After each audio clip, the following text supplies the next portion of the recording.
वाह, क्या आईपीओ है। चलिए, वाह क्या आईपीओ है पे हम जो है बहुत सारे दर्शकों के सवाल यहाँ पर आए हुए हैं और उन सवालों को भी समेटने की कोशिश करेंगे और साथ ही साथ जो इस समय हलचल देखने को मिल रही है उस पर भी बातचीत करेंगे। शौर्य हर रोज़ की तरह हमारे साथ जुड़ चुके हैं और शौर्य, आज की लिस्टिंग तो बाजार की स्थिति की तरह ही थोड़ी सुस्त रही है, क्या कुछ नंबर्स कह रहे हैं, जरा बताइए हमारे दर्शकों। जी, आज की लिस्टिंग की अगर बात करें सीगल इंडिया की, तो लिस्टिंग एक तरह से कहें तो फ्लैट रह सकती है, लेकिन पूरे माहौल में कहें तो कह सकते हैं थोड़ी सी पॉजिटिव है क्योंकि इश्यू प्राइस से 4.5% के प्रीमियम पर लिस्ट हुआ है। एनएसई पर 419 पर इश्यू प्राइस था 401 का, 14 गुना सब्सक्राइब हुआ था, यानी सब्सक्राइब तो ठीक ठाक होता हुआ नजर आया था उसका, लेकिन मार्केट का माहौल जैसा है तो वो नज़र आ रहा है। इसमें बात है, अभी अगर देखें तो जितना उसका ओपन प्राइस था, हाई उसके आसपास का लगा, 419 का ओपन प्राइस था, हाई है 424 का। अभी लेटेस्ट प्राइस उसका इशू प्राइस था उसके भी थोड़ा सा नीचे ट्रेड करता हुआ नजर आ रहा है, जो अपने लो के बहुत करीब है। इसका इशू प्राइस था 401, अभी प्राइस आ रहा है 399 और लो भी लगाया था 397 का। तो इशू प्राइस से नीचे फिसलता हुआ दिखाई दे रहा है। हालांकि जो लिस्टिंग हुई थी वो जरूर प्रीमियम पर हुई थी, उम्मीदें काफ़ी थी जिस तरीके से दर्शकों का रिस्पांस था, लेकिन शायद बाजार की गतिविधि को देख करके थोड़ा सा यहाँ पर ठंडा रिस्पांस मिला हुआ है। सर, सीगल इंडिया मैनेजमेंट भी आई थी हमारे साथ, काफ़ी डिटेल में हमने बातचीत की थी, बहुत सारे ब्रोकर्स भी इस पर पॉजिटिव थे। आपकी टिप्पणी अब क्या होगी? बहुत लोग ऐसे होंगे जिनको लग रहा है कि इशू प्राइस से नीचे आ गया है तो पैसे लगा देने चाहिए, क्या अभी पैसे लगाने लायक है ये शेयर? म्यूट हो गए सर आप। सॉरी। देखिए, मैं एग्जिट की सलाह दूंगा। मेरा जनरली ये मानना है, मैं आईपीओ बेस ब्रेकआउट ट्रेडर हूँ, तो आईपीओ में मेरा जनरली ये मानना होता है कि पहले दूसरे तीसरे दिन अगर पॉजिटिव लिस्टिंग है तो आप 3 दिन होल्ड कर सकते हैं, लेकिन अगर फ्लैट टू नेगेटिव लिस्टिंग होती है तो तुरंत निकल जाना चाहिए। 8 से 10 हफ्ते वेट करना चाहिए। अगर आईपीओ बेस बनता है तो फ्रेश ब्रेकआउट के लिए ले सकते हैं, लेकिन अगर नेगेटिव लिस्टिंग हो रही है तो तुरंत एग्जिट कर लेना चाहिए। मेरी सलाह एग्जिट की तरफ ही रहेगी। चलिए, तो जिनको मिला है और जो लोग अभी भी वेट कर रहे हैं कि सेकेंडरी मार्केट में लिया जाए, मत करिए ऐसा। मौका मिलेगा अगर 7-8 हफ्ते बाद, 1-2 हफ्ते बाद थोड़ा वेट कर लीजिए। अगर कोई ऐसी अपॉर्चुनिटी होगी तो आपको जो हमारे एक्सपर्ट हैं वो निश्चित रूप से सलाह देंगे। इस बीच रेणु सहगल जी कह रही हैं कि हर समस्या का समाधान मनी9 है, एवरी प्रॉब्लम सोल्यूशन इज मनी9। चलिए, बहुत बहुत शुक्रिया रेणु जी, इतने अच्छे अच्छे शब्दों का प्रयोग आप कर रही हैं। और आपके अपने दर्शकों को बता दें कि अगर आईपीओ से जुड़ा कोई सवाल है तो आप लोग इस सेगमेंट के दौरान जो है अवश्य पूछ सकते हैं। और अभी कौन से आईपीओ खुले हुए हैं सॉरी? जी, अभी 2 आईपीओ खुले हैं, दोनों में कॉन्ट्रास्टिंग स्टोरी है, एक अच्छी एक मतलब नॉर्मल। अच्छी से स्टार्ट करते हैं यूनिकॉमर्स।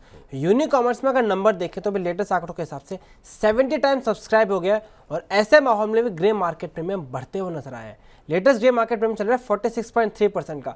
इसका रीजन ये एक तो ऑलरेडी बैलेंस शीट और फाइनेंशियल्स काफी स्ट्रॉन्ग है, इसके पॉजिटिव आउटफ्लो आ रहा है, इतना पैसा है कंपनियों के ऑफर फॉर सेल लाया है, कंपनी को आगे एक्सपेंशन के लिए पैसे रेज करने की जरूरत ही नहीं, उनके पास खुद के पैसे हैं। साथ साथ इनका बिजनेस मॉडल भी स्ट्रॉन्ग है।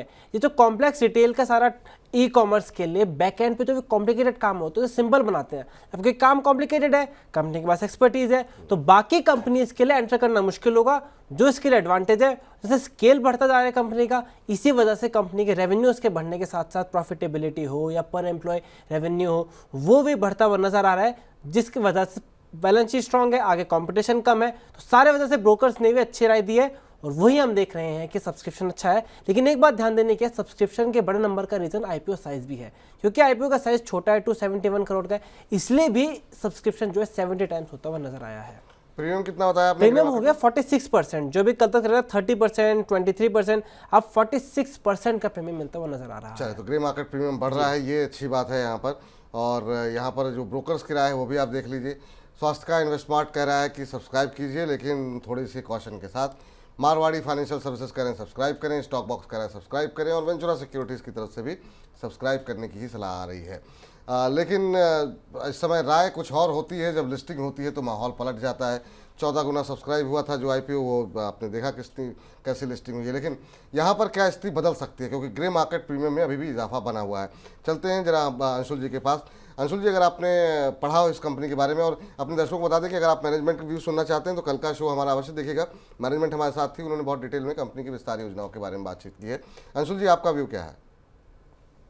देखिए विपुल जी, मेरा एक बेसिक क्राइटेरिया है जहां से मैं पहला फिल्टर लगाता हूं कोई भी आईपीओ देखने का, वो है कि जो टोटल इशू आ रहा है उसमें फ्रेश इशू कितना है और ओएफएस कितना है। इसमें 100% ओएफएस है, और पिछले अगर 2 साल का मैं एक्सपीरियंस देखूं तो कार ट्रेड हो गया, स्टार हेल्थ हो गया, या पॉलिसी बाजार हो गया, या पेटीएम हो गया, इस टाइप के जितने शेयर थे या मेजॉरिटी हिस्सा या 100% हिस्सा ही ओएफएस का रहा है, वो शेयर कभी अपने आईपीओ प्राइस को भी नहीं देख पाए हैं। तो मैं स्टॉक को बिल्कुल भी आईपीओ के लिए भी लिस्टिंग की सलाह नहीं दूंगा।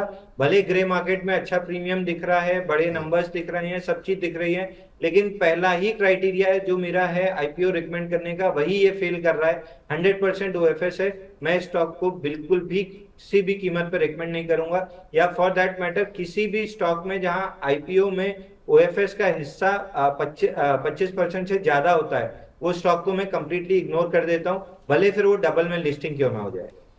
चलिए, तो ये राय निकल करके आती हुई बिल्कुल सब्सक्राइब करने की सलाह नहीं है अंशुल जी की तरफ से। लेकिन सर, ये 22 गुना सब्सक्राइब हुआ, जिन लोगों ने पैसे लगा दिए हैं उनके लिए क्या सलाह रहेगी? लिस्टिंग के दिन तुरंत निकल जाए? देखिए, अगर ऊपर लिस्टिंग होती है तो तुरंत निकल जाना चाहिए, और अगर नीचे होती है तो फिर तो बिल्कुल ही तुरंत निकल जाना चाहिए। चलिए, ऊपर हो या नीचे हो, लिस्टिंग कहीं पर भी हो, एग्जिट करने की सलाह यहाँ पर निकल करके आती हुई, अगर आपने अप्लाई कर दिया। क्योंकि आप बहुत सारे लोग, इतना सब्सक्राइब हुआ तो बहुत सारे निवेशक ऐसे होंगे जो देख रहे होंगे कार्यक्रम को, तो उनको भी कम से कम राय जो है मिल जाए, ये हम चाह रहे हैं।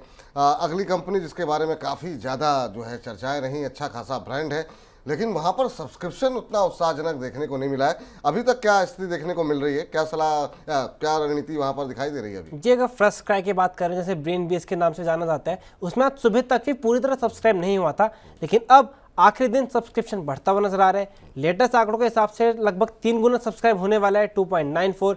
रिटेल का सब्सक्रिप्शन लिटरली कम है, थोड़ा 1.77 टाइम है, लेकिन यहाँ पे ग्रे मार्केट प्रीमियम कम होता हुआ नजर आया हमें। ग्रे मार्केट प्रीमियम नजर डालें तो अभी खाली 4% का ग्रे मार्केट प्रीमियम चल रहा है। आपने बताया ब्रांड बड़ा है, प्रोडक्ट की क्वालिटी भी है, लेकिन कंसर्न है प्रॉफिटेबिलिटी नहीं आ पा रही। अब मैनेजमेंट का कहना है कि वो एम्प्लॉय स्टॉक ऑप्शन के जैसे, लेकिन वो भी है तो एक्सपेंसिव ही, कुछ भी अगर प्रॉफिटेबिलिटी नहीं आ रही है तो बाजार में वो कंसर्न नजर आ रहा है। इवन दो आईपीओ का साइज काफी बड़ा है, 4,000 करोड़ का है, लेकिन फ्रेश इशू यहाँ पे है केवल सिर्फ 1,666 करोड़ का। चलिए, बड़ा ब्रांड है सर, इसकी भी मैनेजमेंट हमारे पास आई थी, काफ़ी विस्तारपूर्वक उनसे बातचीत हुई, लेकिन दर्शकों, माफ कीजिएगा, निवेशकों ने उतना उत्साह नहीं दिखाया। यहाँ पे जरा देख लेते हैं ब्रोकर्स क्या कह रहे हैं। स्वास्थ्य का इन्वेस्टमेंट न्यूट्रल है, मारवाड़ी फाइनेंशियल सर्विसेज से सब्सक्राइब की सलाह दे रहा है।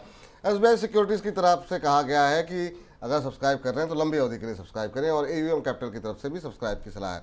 इस पर क्या आपकी कोई नज़र गई सर, और आपकी सलाह क्या होगी फर्स्ट क्राई को लेकर के? हालांकि अब सब्सक्रिप्शन के आंकड़े पूरे तो हो गए हैं, तो कम से कम सफल हो गया आईपीओ, वरना शुरुआती दिनों के अंदर हमने काफ़ी सुस्त प्रतिक्रियाएं देखी थी निवेशकों की तरफ से।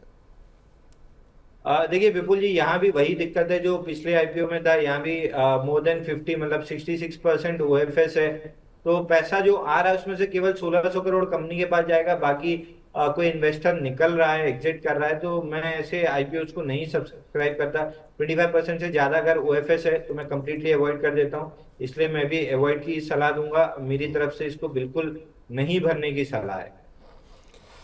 चलिए, नहीं भरने की सलाह। एक हमारे दर्शक का प्रश्न आया है यूट्यूब के माध्यम से सर, अरुण मांझी जी हैं, कह रहे हैं सर ओला इलेक्ट्रिक का आईपीओ जो है वो एक लॉट मुझे अलॉट हो गया है, मुझे क्या करना चाहिए? अभी की जो स्थिति देखने को मिल रही है, ऐसा लग रहा है कि शायद इसकी भी लिस्टिंग जो है वो डिस्काउंट में हो।